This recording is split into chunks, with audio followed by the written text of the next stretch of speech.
Abby Tedros here at the WBTV News Now desk. The holiday season is here and the National Retail Federation expects consumers to spend nearly $1,000 on gifts and other holiday items this season.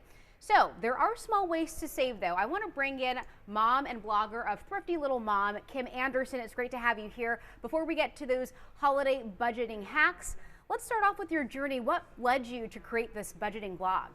So way back in, a few years ago, my husband and I decided that, we were looking at our finances and things, and I was getting very frustrated because I kept getting these like weird fraudulent charges on my credit card, and I was spending hours and hours like trying to figure out like where were they coming from, why were we dealing with them, and it led me sort of down this rabbit hole where I decided to sort of approach budgeting from like a cash perspective.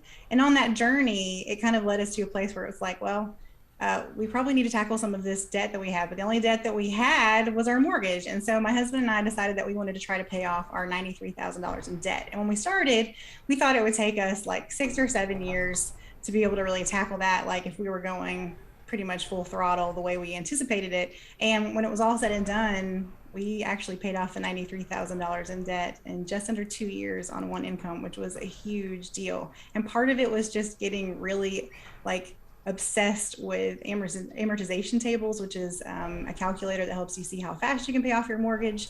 And in that process, like I just had all of these life experiences where we, cut spending here, or I tried to make a little cash on the side here to be able to contribute to being able to pay off that goal that we had. And all of that led me to try to put all of those hacks I had into a website, which is now my blog, Thrifty Little Mom. You have some thoughts on ways for families to get out and enjoy the holidays for free. I have like one of those memories from childhood where we would get in the car and my parents would make this like thermos of cocoa and we would ride around and look at just all the Christmas lights. And these days that's still an option. There are so many people that really go all out at the holidays with their lawn decorations and yard decorations, and you can get some of those disposable cocoa cups from the grocery store, fill them up with hot cocoa before you leave the house, and you can just go on this adventure looking for Christmas lights together. And that can be a really easy, free activity. I mean, my kids play a game where they see like who can find the Christmas lights the fastest, or they'll be like, oh, I got a point because I saw that one first, or you can find a reindeer or whatever. So there's a lot of fun opportunity that you can get out of being able to just drive around with the Christmas lights that are free, and it's a good free family activity. Yeah, McAdenville is a perfect example of that. Head over to Christmastown USA, spot all those lights, and enjoy that hot cocoa. For families who are looking to go to an event that maybe does require a ticket, purchasing a ticket, you have tips for them also. Yeah, so anytime you're going to be doing anything around town that is going to have a cost or has a ticket, be sure that you always check out the website, because oftentimes if you buy the ticket on the website, they give you a discount instead of waiting to get it at the gate. And there's also a lot of times that if you listen to radio stations or you visit a local grocery store, you'll also find discount tickets to a lot of those holiday events or holiday opportunities. And one way that you can just find out if they've got those tickets at the grocery store or whatever is head over to the customer service counter and just ask like, hey, do you guys have any discount tickets for sale? Absolutely. Holiday dinner, also a big deal for many families. It's the main event. And you were letting me know that depending on the size of your party, there are different grocery stores that you should go to capitalize on stretching your dollar when you're going out shopping for groceries. Yeah. So if you have a larger crowd, it is, in my opinion, much better to go to like a bulk store, something like Sam's or Costco or BJ's, any of those stores, because you're going to save a lot of money on like bulk food items, big bags of chips, anything that you can do to fill those bellies for all those holiday guests that you may have. Those are the kind of places to go to get that kind of stuff. Now, if you've got a smaller family gathering, I really like to do trays and things like that because those are good snack items. They always look good. They kind of make you look like kind of, fancy, even if you don't always feel that fancy. But you can put these trays together at one of my favorite stores is Aldi's. And I don't know how many people shop there, but like I save about 50% off by going there just to be able to make things like charcuterie trays, which are super popular right now, and pasta trays. cheese trays, fruit trays, like all of their fruit, all of their cheese, all of their meats, and all that kind of stuff is very inexpensive. And they have a very large variety. So it's not like you're just going to get one type of cheese or one type of salami or one type of meat. Like they just really have a huge variety of all kinds of unique cheeses and stuff to try. And so I just kind of geek out when I get there because I'm so excited to try all these different things that they have available at about 50% off of what you're going to spend at a regular grocery store. Speaking about sales, let's talk about ways to capitalize on those holiday deals. What tips do you have?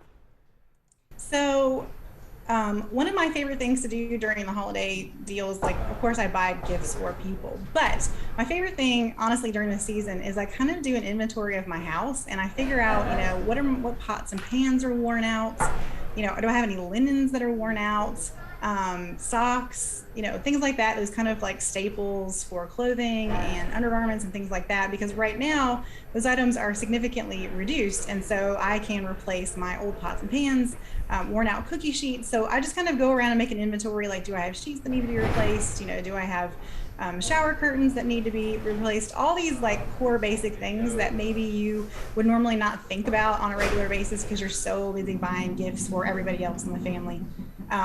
That would be a good time. Right now, mid-December, so most people have their decorations up, but you have a suggestion when it comes to after Christmas.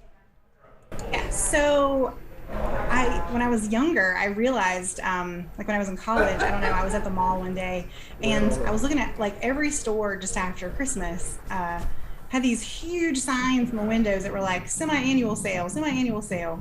And I was like, what is this? And almost every single store had it. And over the years, what I realized is that a lot of the major like clothing retailers, Bed Bath & Beyond, all these places have these like super sales just after Christmas where they are basically getting rid of like all the old and bringing in all the new. And so you will get significant discounts at these sales, anywhere from like 60 to like 90% off.